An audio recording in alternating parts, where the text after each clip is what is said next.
Hello and welcome to my YouTube channel. So I'll be taking you through how to utilize your keyframe in VN editor.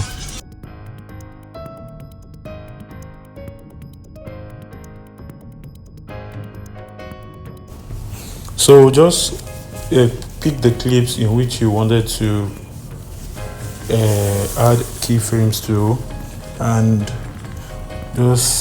I'll first look through the way I do mine. I'll look through it and pick the custom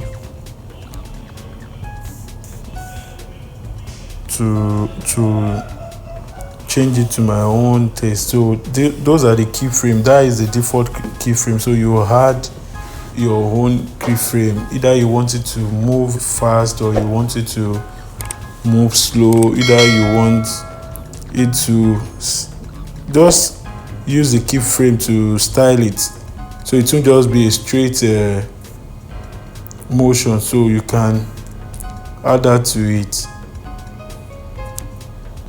So watch till the end and see the outcome of the video.